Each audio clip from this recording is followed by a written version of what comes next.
Здравейте, приятели! Добре дошли в новото видео в канала. Да, знам, не ме бяхте виждали от доста време. Е така видеото. Така, днеска ще откриваме духове с един доста... как да го кажа? Така, време за... Може и да не виждате много добре, ама... Слънчо! Малко да си почиваш нещо. Отиваме към по-интересната част. Която е... да изследваме. Само трябва да си последваме в метър. Както виждате, в момента не отчита абсолютно нищо. Но ще видим като отидем по-натам. Тук внимаваме с бодгивите храсти.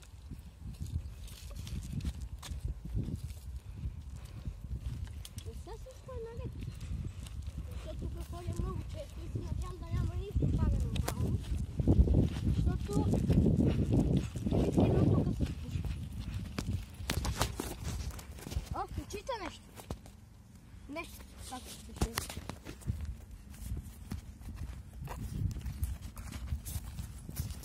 Думаха ми нещо в телефона, ама...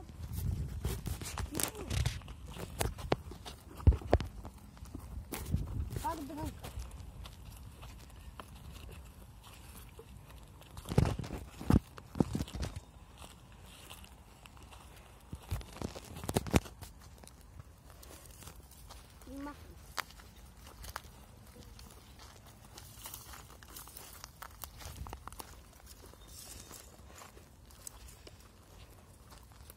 И от това се мине повече. Няма нищо.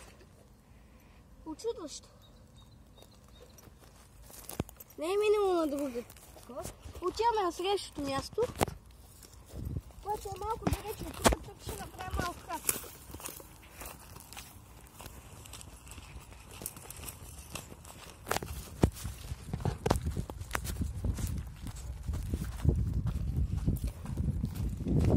Докато върви, мога да ви кажа, следващото видео абонирайте, за да не го изпуснете.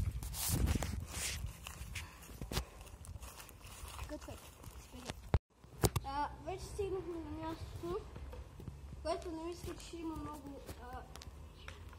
По-скоро следващите места са площадки и то доста изоставени и доста стари, така че хайде да ходим. Включим EMF метъра.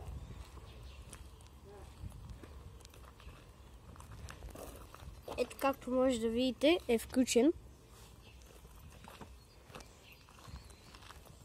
Виждаме малко по-навътре. Ще си видят на призрак. Не.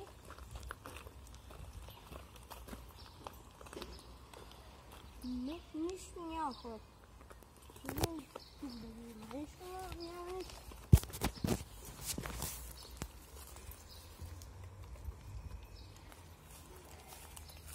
Хора, няма абсолютно нищо. Не мислех, че точно на това място няма да открием нищо. Не да отиваме към следващото място, защото аз съм разочарован от това, което видях току-що. Базикам. Това наистина се случва. И това точно като спряхме кадъра, представиш? Направо като спряхме кадъра.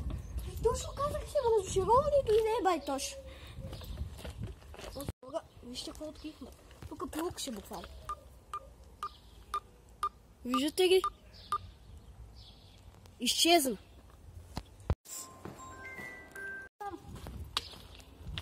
Винаги като спреш видеото и става нещо.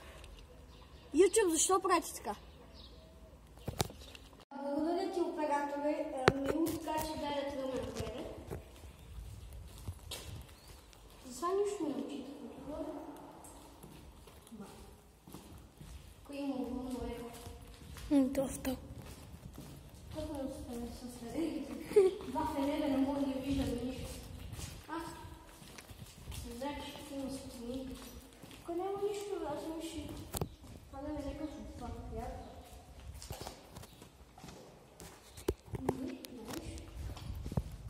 Няма нищо.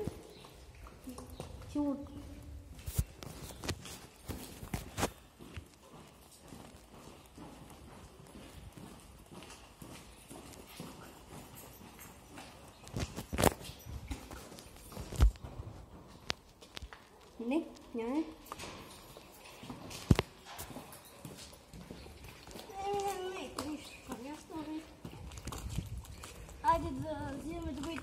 хора от екипа.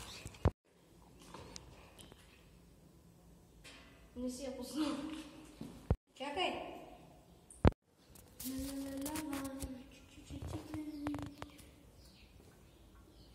Така стигнах в другото място. Това мисля, че е най-тъмното място до сега. EMF метъра. Може ли оператора да пуснете светкавицата? EMF метъра. Да не ви лъжа нещо, пуснал съм. Аре, бе. Има много бокуци, пак казвам. Ако ви видя си свъргате бокуците, ще ви пребият. И ми няма нищо тук. Спири. Намерихме още едно място.